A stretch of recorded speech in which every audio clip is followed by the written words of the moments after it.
Chocolate, the one thing that makes Mondays bearable. But what if I told you that climate change is turning your go-to snack into a rare golden ticket you may never find? Chocolate dates back more than 5,000 years when it was first used as an elite beverage among the Mayans and the Aztecs.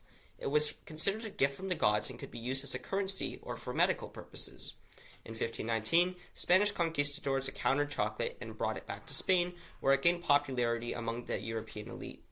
The 1800s saw the industrialization of chocolate, where machines began to change chocolate from a drink for the elite to the widely accessible block of milk we eat today. So how does this relate to climate change? Chocolate is made from cacao trees, which like very specific climate conditions. Cacao trees are tropical plants and perform best in climate conditions similar to that of a tropical rainforest. They require growing conditions between 18 degrees Celsius and 32 degrees Celsius, and between 1,500 millimeters and 2,000 millimeters of rainfall per year.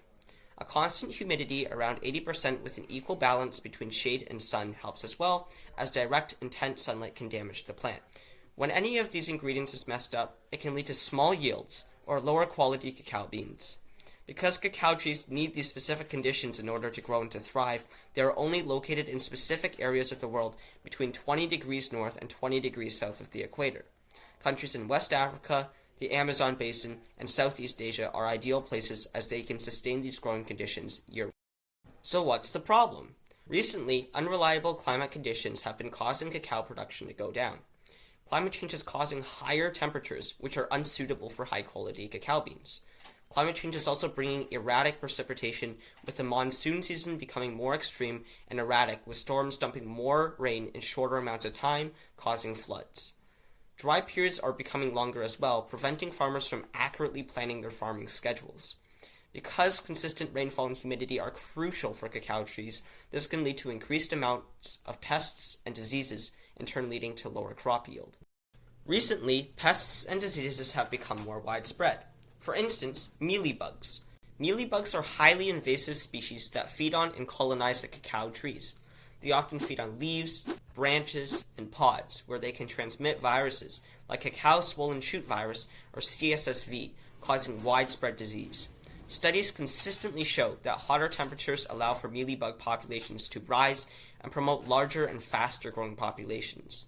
Estimates show that anywhere between 20 to 40% of the world's cacao beans are lost to plant diseases. Aging cacao populations is also a problem, as they make cacao trees more susceptible to disease. And because farmers aren't planting any new cacao trees, it is causing a gradual decline in cacao tree population. But it's not just the plants. Climate change could lead to the job loss for 50 million people who rely on cacao production for a steady income. Climate change is leading to high price volatility in the cacao industry, causing significant uncertainty, making it an increasingly unwanted sector to invest in. It is becoming increasingly hard to plan for long-term investments, as a cacao bean farmer could experience significant, sudden drops in income, pushing them into poverty.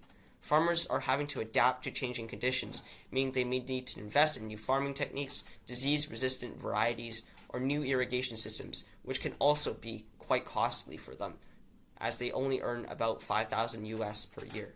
As the climate for cacao beans remains unsuitable at ground level, farmers will have to move their crops to higher elevations, where temperatures are cooler. However, these higher elevations are home to many national parks in Ghana and Nigeria, protected by forest reserves. Conflict may emerge between whether or not cacao production takes precedence over nature. However, the increasing demand for chocolate suggests that nature may have to lose out on that battle. So what are some possible solutions? Using other tall trees to cover cacao trees and provide shade would protect cacao trees from extreme temperatures, retain soil moisture, and reduce vulnerability to pests and diseases like mealybugs. Investing in drought-resistant cacao varieties can increase the resilience of cacao trees. Using organic mulches helps retain soil moisture, suppresses weeds, and regulates soil temperatures, critical for keeping cacao plants alive during the increasingly long dry periods. I think the National Oceanic and Atmospheric Association has done a good job of summarizing the facts in an accessible way to the general public. I agree with the NOAA on the fact chocolate production will be impacted severely due to a combination of a lack of moisture and excessive heat. I also agree with the stress this article puts on thinking of adaptation strategies like drought resistance and cabruca, but I think this article really misses the mark on presenting the long-term effects of climate change on the chocolate industry. In addition, the article's bias makes it unclear to me whether current action is needed or if action can wait. It fails to address how climate change will not just affect cacao trees environmentally, but could lead to steep costs for the everyday consumer, making this a luxury product that not everyone may be able to afford. This could in turn cause many bakeries and chocolate producers to have to lay off many people in order to sustain their bottom line. The increased volatility in the chocolate industry could also cause many cacao farmers who are already living below minimum wage by Western standards to lose their jobs. Climate change presents a real serious problem, which we don't yet know the long-term effects of. We don't know how ecosystems will react to a loss of cacao trees, especially for animals like monkeys, birds, bats, and rodents who rely on cacao for a source of food. The article also presents a bias in chocolate production, only addressing the Western worry of not having enough chocolate, but failing to take into account the perspectives of others, like small business owners who use chocolate or the farmers that harvest cacao beans. I disagree with the optimism of this article, saying that there is enough time for adaptation and these changes in climate suitability are predicted to take place over a time period of 40 years.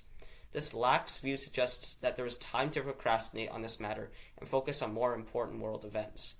The reality is that we need to start thinking about these issues now, because cacao trees take 10 to 15 years to mature, and it will take time to develop drought-resistant seeds and crops resilient to pests and diseases.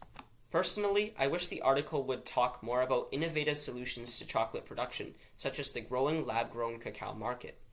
I am curious to investigate more into the sustainability of this alternative and if it would actually be compatible with other ingredients like flour, sugar, and butter for both a small business bakery or a large-scale factory. Willy Wonka once said, "Invention, my dear friends, is 93% perspiration, 6% electricity, 4% evaporation, and 2% butterscotch ripple." Just like making chocolate requires hard work, perseverance, and determination, finding a solution to cacao production in the midst of climate change will require tenacity from farmers, scientists, and policymakers alike. It will also require innovation in technology, whether that comes in the form of state-of-the-art machinery or climate modeling systems that will warn farmers ahead of time of severe weather events. And just as water evaporates and changes form, a solution to climate change will require resilience and flexibility. The world must be prepared to adapt to the curveballs Mother Nature throws at us, be open to new ideas, and fail forward. And finally, the butterscotch ripple, the unique ingredient that each of us possesses to make a difference in the world. Chocolate's story isn't finished yet, and it's up to us to write its next chapter.